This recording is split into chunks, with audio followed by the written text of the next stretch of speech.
Okay, guys, let's start our third session where we are going to basically go through our Streamlit app and integrating the logic into the app with the front end. Okay, so this is the repository. You can go and clone this one. Okay, so instructions are here pretty much, and we have already included a video explaining how the app actually works. So first step is that you can go and clone your repository, and then you install and activate your environment.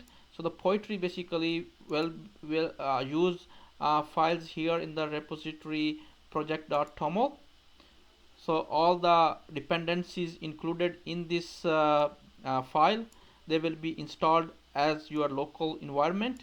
So most important libraries are LangChain. So you have Streamlit, you have PandasAI, and all other dependencies. Okay, so once you install this, everything will be hopefully installed. And yes, so and then basically this is the main file. Where is the main file? So no, not this is demo app slash main dot py. So this is a typo. That would be the main file to basically work with. Okay, so let's go on my setup here. So this is my setup. I'm using VS Code, but you can choose any code editor of your choice. Again, I follow this one. So you install poetry and then you go to poetry shell, then you will see a custom environment like this here.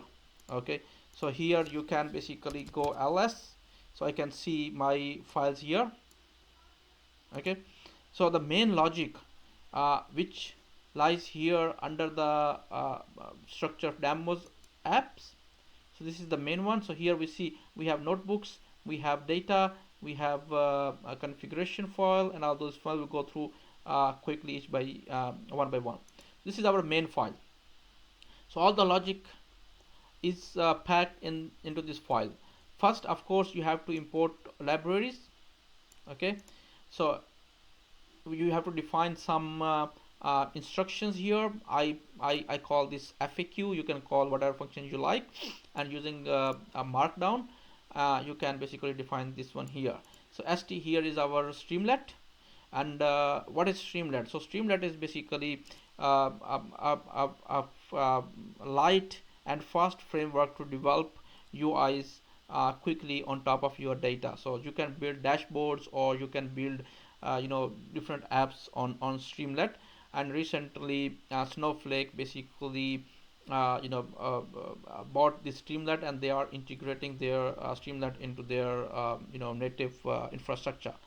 So okay, now let's file formats. Here you can define what sort of file formats your application can ingest. So for the sake of simplicity, we have added CSV, XLS, XLSX, XLM, and these files. You can add any function here to support your file of choice. Okay, so this is another function where we define that once you submit, it will clears. Okay, so this is the function where we upload the data. So whatever the data you basically upload, it will be loaded, and this particular curator, it says that cache this data for 2 hours. Okay, so you can learn more about these cache data on Streamlit official documentations. Okay, so basically we define the data, we load the data, and the app actually starts from here. So this is your page title, and this is your title of the app, as you can see there. And this is file loader. So file loader is defines a widget where you can basically upload the your file. And let me see if we have app open somewhere quickly, if we can have somewhere open this app.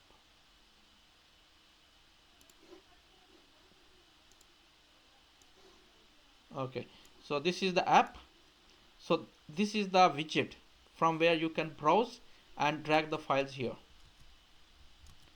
Okay, so with this widget. Understand? It's pretty easy, right? And then you load your data through this section. Here you basically set your API. So your Streamlit app has two main parts. One is a sidebar, the other one is a main bar. So in the sidebar you define that you enter your API key, so like this. And and here you select a chat select box, which back engine you're going to use, PandasAI or LangChain. So if you go to our app here, so we have here two options here, right? So we can select either one, and these two widgets are defined here on the sidebar. Okay. And some instructions, we also define these instructions on the sidebar here until here, see. And yeah, so we can have a look on the instructions here, right? How to use. So you have to define your OpenAI key and select whether PandasAI or LangChain, upload CSV file, blah blah blah, and then you basically add more information about your app for the users, right? So that's done here. And then okay, so next part is our a chat implementation of a chat feature. So the chat actually comprises of the messages from assistant and from the user. So user asks the question, and assistant, which is our LLM model, replies. So that's basically makes your chat interface. And if you look at here, so chat interface is this one. Okay, so this is system is saying how can I help you. Then user can ask the question, and that's how this chat will work.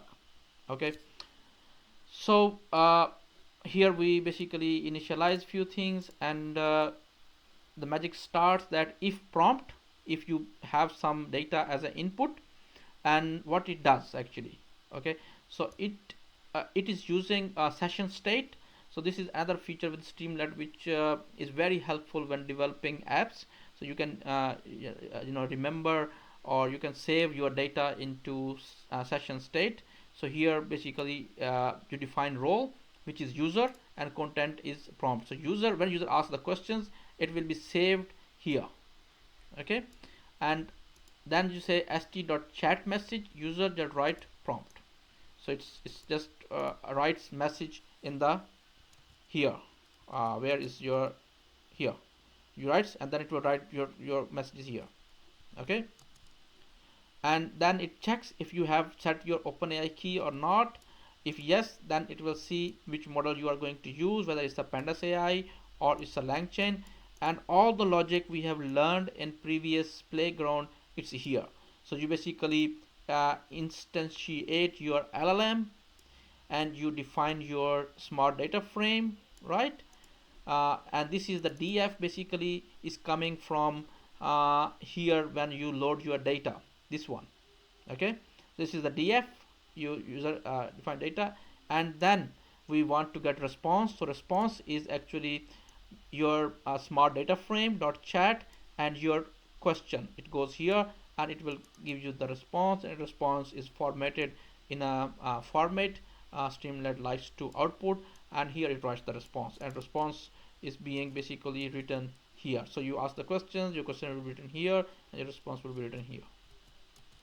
Okay, similarly when you opt to use LangChain, you select the model. You can basically define your model, you can define temperature and other parameters here, and then you define an agent using this little script from the LangChain library. And again, using the same principle, that you basically ask the question using this little script, and you get the response, and response is basically written back to your console.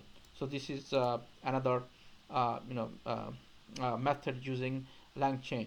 So look, this looks very simple, but it does have a learning curve. So I encourage you guys to basically go through the code again and understand what's going on, and try to basically update your app. So this is actually converting from your what we call from your logic into an app. So now let's run. You say Streamlit run. So demo apps. main.py. So this will run your app locally. Okay, here you go, and it's working here. Let me pull that app here. Okay, so I think you are able to see the app. Oh, not this one, I don't like this one. Okay, here. So again, we put our OpenAI key, done, and let me select LangChain. Okay, and pull the data. So my data is this one, pull it here, and I ask the question, what is this data about? Simple question. Is running, and while running, so you can see while running it's printing how it's working on the prompt. Okay, so your app is running locally, is fine, and it has a beautiful interface. You can basically customize and all those things.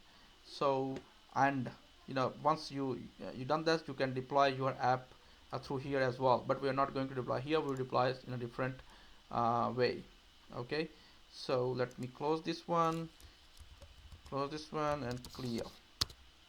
Okay, so this basically covers our session about how we basically put all the logic into Streamlit app and were able to run locally. In the next session, we are going to basically learn how we can deploy this app on a Streamlit cloud, and with the Docker and Google Cloud framework. Okay.